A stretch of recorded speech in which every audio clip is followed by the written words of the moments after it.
Huh? He's downstairs back in.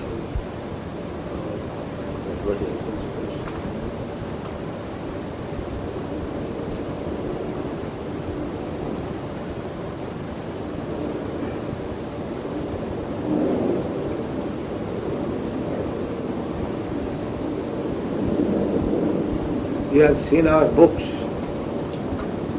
I haven't read any of them. Vaguely familiar with the background details, but not, I haven't read it. You can show our books.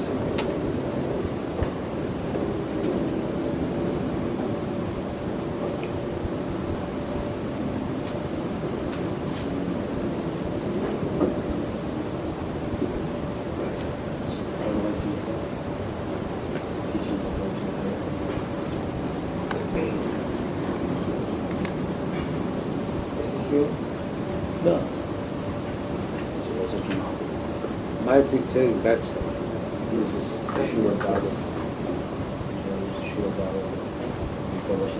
He founded the society. Yeah.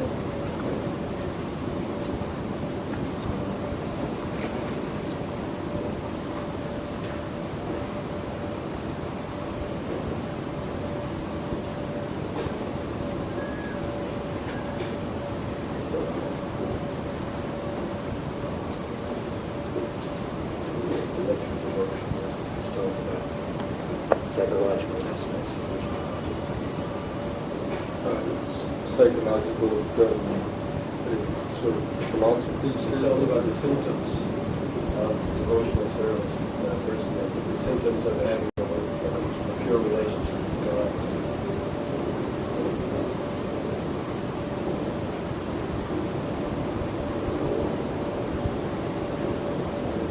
We deal a good deal with splits, with people who are not having a good relationship.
Krishna is one of the most essential part of the Srimad Bhagavatam. It comes in 18,000 verses.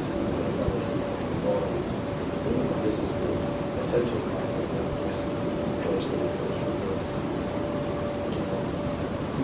It's supposed to be the most sublime knowledge we can ever. It tells directly about Krishna and where he lives, his personality, his associates are, what his activities are.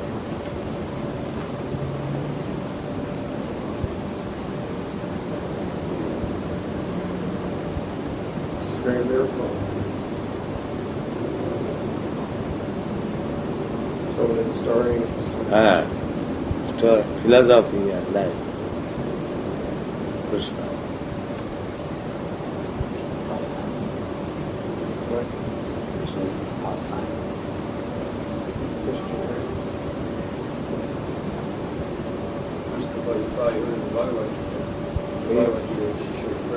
Is the elementary book for spiritual life, which begins the science of God, the first instruction, and go up to a point of engage in devotional service and be liberated. And this Bhagavatam starts where the Bhagavad Gita leaves off. Bhagavad Gita begins and then Bhagavatam starts where Bhagavad Gita leaves off from the last instruction. And goes on to expand and develop devotional service, just the pure science of devotional service. Up to this point, Krishna book is the full realization of who the personality of God is.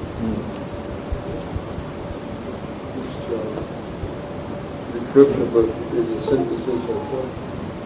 It's the kind of culmination of the Srimad Bhagavatam, like the biography of Krishna.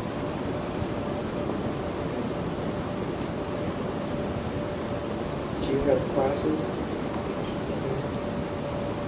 We have daily classes at 7:15 in the morning. How about you? Do you see people or do you mostly speak to groups? No, we speak to our students, but outside, there are many outside.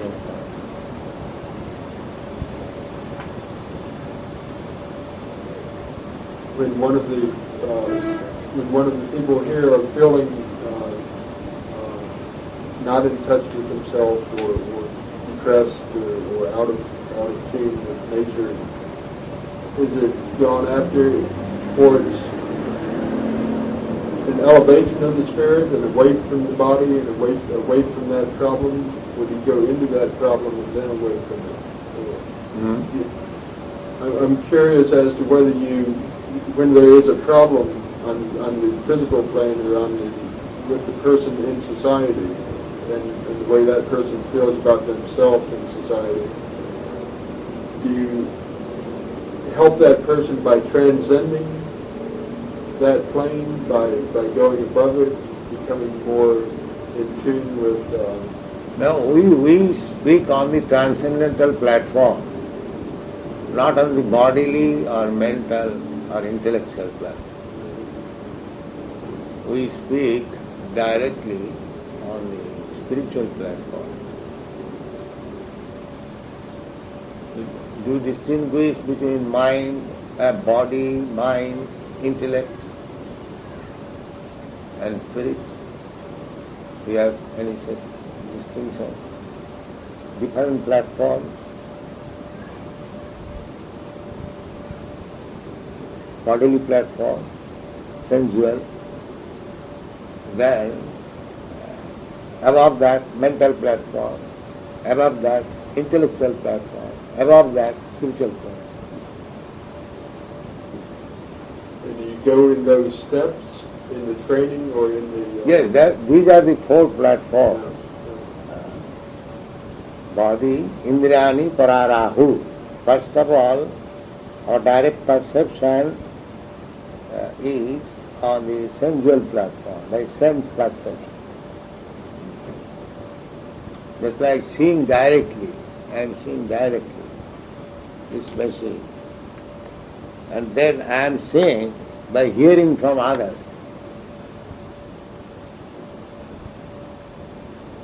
These two visions are different. A child is seeing this machine, and a mechanic who has heard about this machine, he is seeing different. And then actually a mechanic, he is thinking to improve it, and that is another vision. So even on the material platform, there are three visions. And above all these, material means bodily, material means sensual, mental and intellectual. Above that, there is spiritual platform.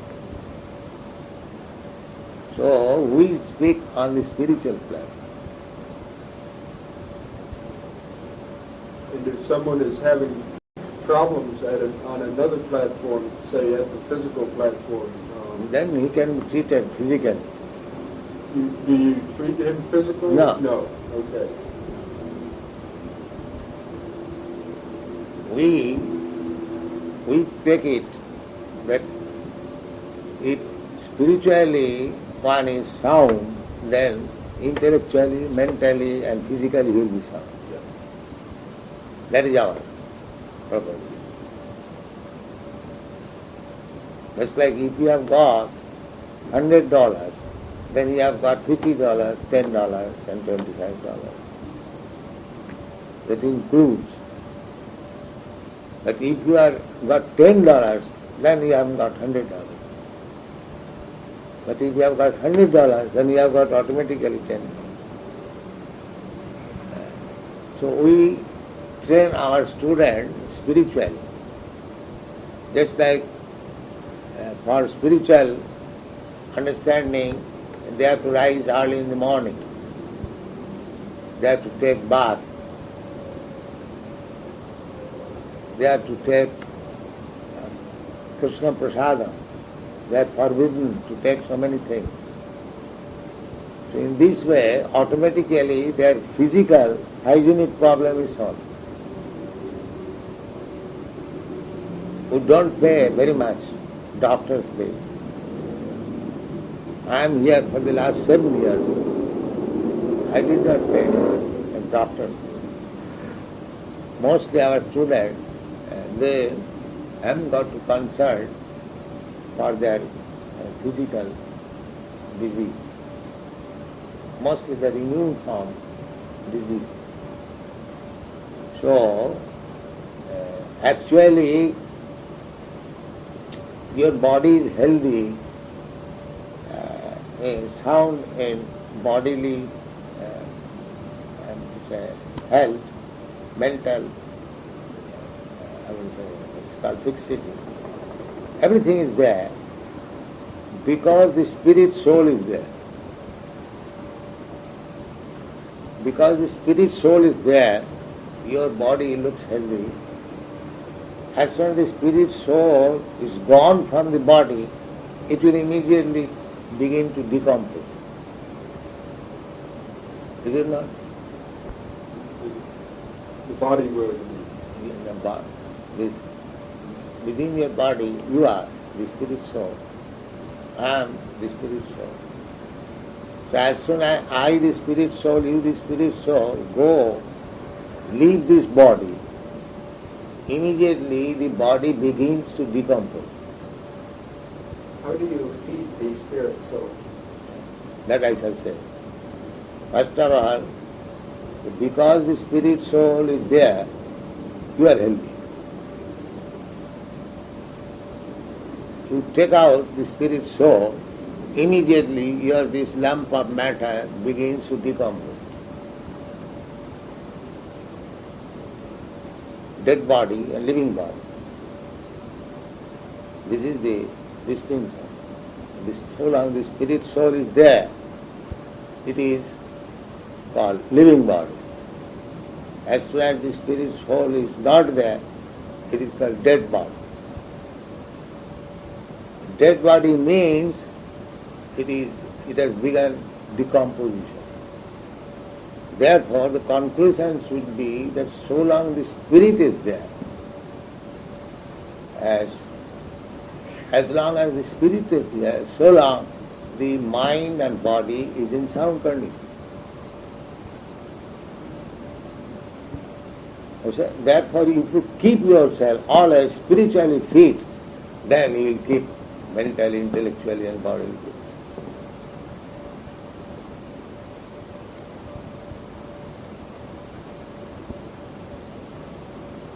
Now, so far the spirit soul is concerned, you have no conception of spirit soul. Some conception. What is that? Yeah.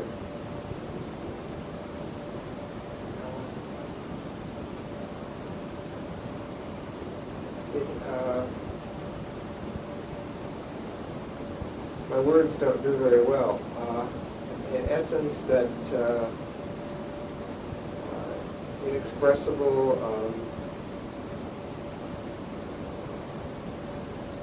ineffable, But that is negation. That is not explanation. That essence of me, which is the same as of you and of everyone. Now, perception of the spirit soul is existing within your body. I am inquiring whether you agree to this or not. You ask us if we feel it exists within our body.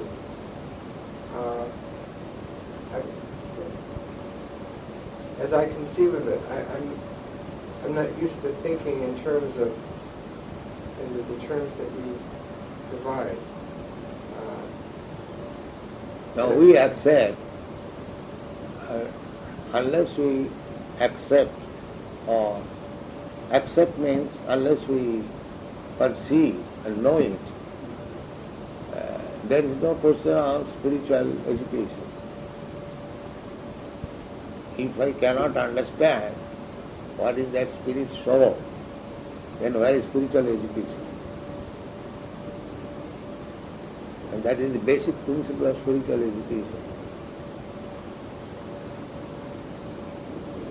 I thought that I understood what you meant, but I'm not sure now. What I feel when you talk about the spirit soul is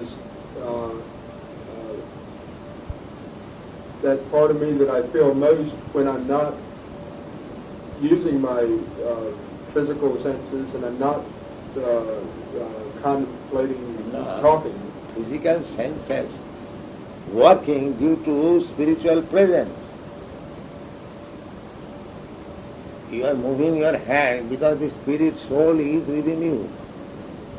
As soon as the spirit soul is gone from this body, it is simply from matter.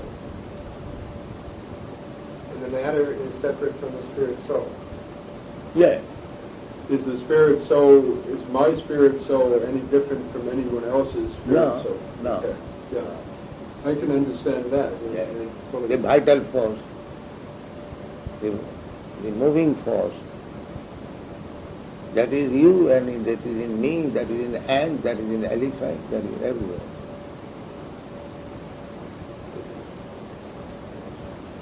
Is it in the matter? Is it in the decomposed matter? Is it in the wood? Yeah. Is it in our bodies after we are dead? Yes. You are dead, you spirit gone, but other spirit is there. But at the core it's the same. There are innumerable individual spirit souls. Individual spirit soul. You are individual, I am individual, he is in everyone. And there's not a core spirit soul that is the same with all Then of the us. quality the same. Quality the same. It's like you are human being, I am human being. You have got your two hands, I have got my two hands, you have got legs, I have got legs. But still you are different. That is individual. Because we agree to have two hands, two legs, one head, that does not mean we agree in everything. But at the basis or at the essence of our spirit soul, Yeah. is there any difference? No, Okay. no. That is Krishna consciousness. What happens when someone comes to here and they are caught up or having a problem in a, say, a physical or mental plane and can't understand the spiritual plane? How do you tie them into that so that they can transcend their Yeah, problem? that is Krishna consciousness movement. If one comes to the Krishna consciousness platform, then there is no more any problem bodily, mentally. But what I'm curious about is how you tie someone into the Krishna consciousness. We have got our process. Who's not in it. We have got our process. A healing process. Eh? A healing process. Healing. Healing. Right. Yes, it is Making healing right. process. It is healing process. Just like you also heal by some psychiatrist process. Similarly, we also heal by this Krishna consciousness process.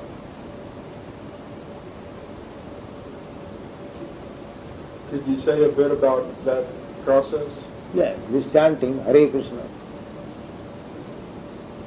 mantra. Just like there is a process of snake bite. Have you seen a snake charmer? In India, we have got still, if one is bitten by a snake, he is unconscious. By chanting the mantra, you gradually come to consciousness. So this is material. Similarly, we are spirit soul. We are now, every one of us, either psychologically, mentally or bodily, we are all diseased. All diseased. So by this chanting process, he comes to his consciousness, and all these material, bodily, mental, intellectual diseases are cured.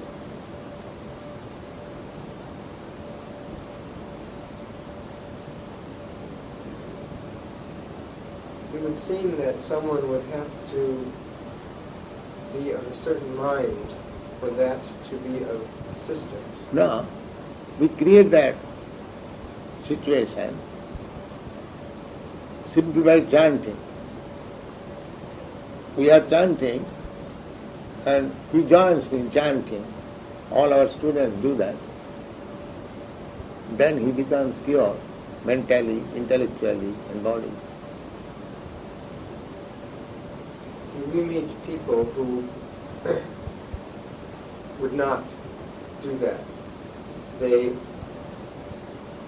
seek healing from other individuals more than from themselves and what they can bring up by concentration, by chanting. They seek assistance more from outside than from within by chanting. And they're not used to looking within or delving within by chanting. Now, we have got so many students, simply by chanting, they are cured. Mental, bodily, and intellectually. We have so many students. You can't talk any one of them.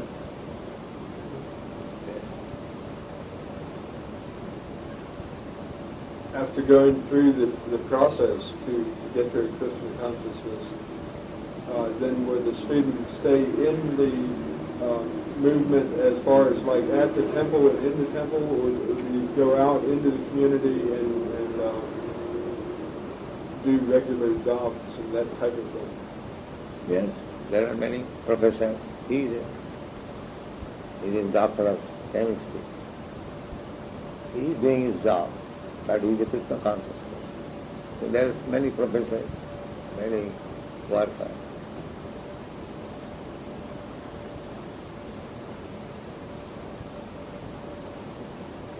It is not that one has to live in the temple, no. He can live outside.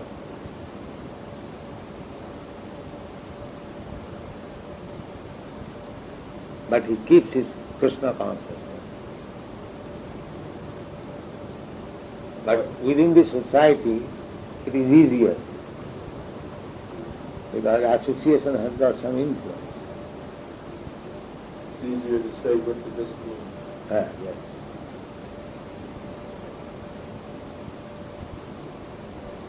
Do you teach control of over the body, Yes. regulation over the body? Yes. As we say, no meat eating, no intoxicants, no illicit sex, no gambling. There are so many no's and so many yes. So they have to do that. Do's and do nots. And that is control. Do this and do not do this. So this is control. You mentioned Our students do not even smoke, do not drink tea, coffee, nothing. They do not go to cinema, no club, no restaurant. Restaurant. So we have no such expenditure. And probably no doctor's bill.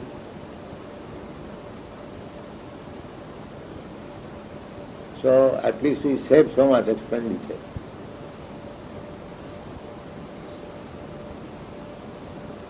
you said no illicit sex. What is permissible sex? Permissible sex means married wife. One must be married. And with married wife, he can have sex once in a month after the menstrual period, and when the wife is pregnant, no more sex. This is control. If he wants sex life, he can have another wife, but not to the pregnant wife. Therefore we allow, of course not in your country, but in India, polygamy is allowed. One man can marry more than one wife. But he cannot have sex life with the wife more than once in a month. And that is stopped when she is pregnant. This is control of sex, and against this, that is illicit sex.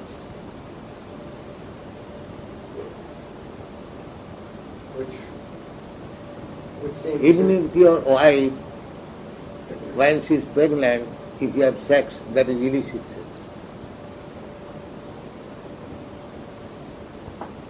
Do you conceive of punishment?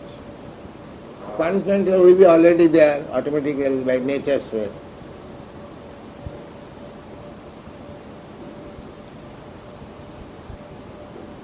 Or women and As soon as you violate nature's law, you will be punished.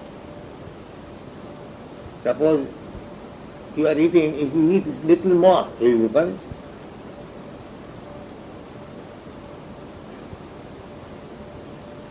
That is nature's law.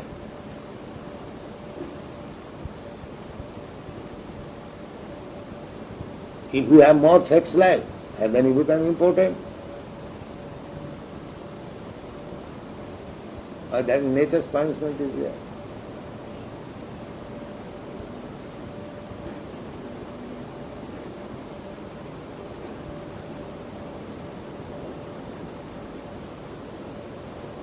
And if you indulge in all these private things, then you'll never understand what is spiritual consciousness. That is the greatest punishment. If you do not understand what is spiritual life, you remain as an animal, that is the greatest punishment. Because animal cannot understand what is spiritual life. So in spite of getting the chance of a human form and body, if we keep ourselves like animals, is it not the greatest punishment? If I cannot improve as a human being, I remain on the animal platform, is it not the greatest punishment?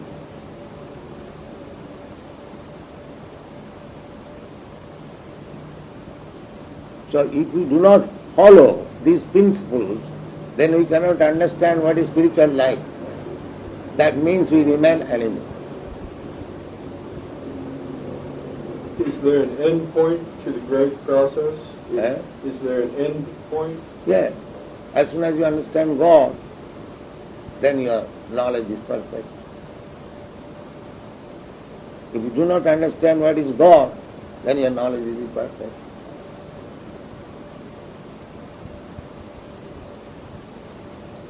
The animals cannot be educated about God.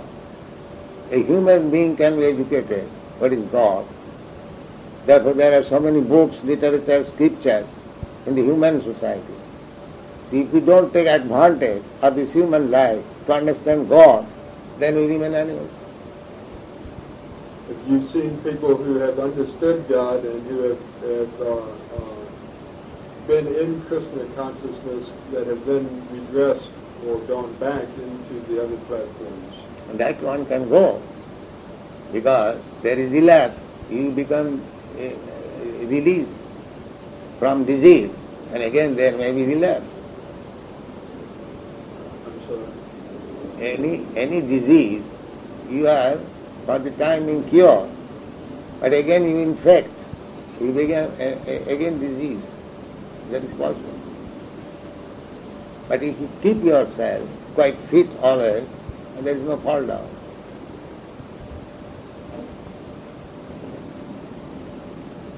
So, sort of in essence, the path to the Krishna consciousness Is to what is understand most God. To understand God and to do what is most natural, to follow the natural The law. essence is to know God and to love Him. That is our purpose. The human life is meant for understanding God and love Him. I can follow easily what you're saying as far as the discipline and the path to a Krishna consciousness, and to do what is the most natural, and that overeating, overindulging in anything, sex, anything is not natural. But what I don't understand is how it is decided what is most natural. In other words, if I go back to the question of sex because it's a concrete, easy thing to talk about. And for instance, is it less natural to have sex twice a month than once a month? It seems like the cutoff point is where I would have problem as to accepting what would be most natural. First of all, the basic principle of understanding is that I am spirit soul. I am not this body. And because I have accepted this body, I have to accept so many bodily troubles.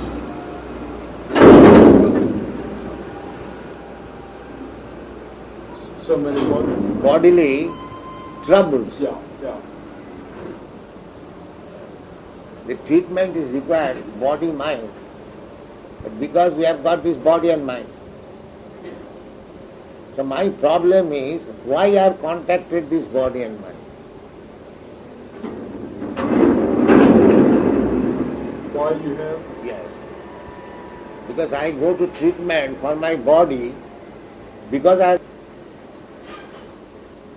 But if I don't possess this body, then there is no question of treatment.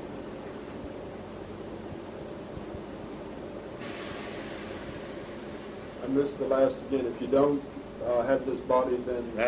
Our proposition is, as I have already told, spirit soul is different from this body. Somehow or other, the spirit soul has contacted this material body. And all our troubles are due to this material body. Therefore, this material body is my problem. Since the spirit, soul, and the body are different, Yes. can the body come up with a disease that is completely separated from the spirit soul? In other words, could someone of a Krishna consciousness get a physical disease of their body? The physical body is subjected to physical disease. How can we avoid it? But if you know, just like two men are sitting in a car, very nice car. Somehow or other the car is damaged. The man who possesses the car, he is most afflicted. And the other man, he is nothing. Although both of them are sitting in the same car. Why it is? We are psychologists, we can understand. Well, certainly only from a physical standpoint, from the This is physical. yeah. Both you and me are sitting in the same car. Right, but even if the owner was at that time, if he was away from his body, if he was in No, not away. Even within the car. Both of them are within the car. Now the car is damaged. The owner is afflicted. He is concerned. And the friend is not concerned. What is the cause? the possession. Yes. This man is absorbed in possession. Oh, my car is gone. And because he has not the sense of possession, he is not affected. Therefore, the body is different from the soul. When it comes to the consciousness of not possession, then there is no trouble. So someone of Krishna consciousness may come down with a bodily ailment, but they won't be afflicted by it spiritually. Yes, afflicted, suppose a man who knows perfectly well that I am not this car. Always the car is a damage, I will lose some money, doesn't matter. That is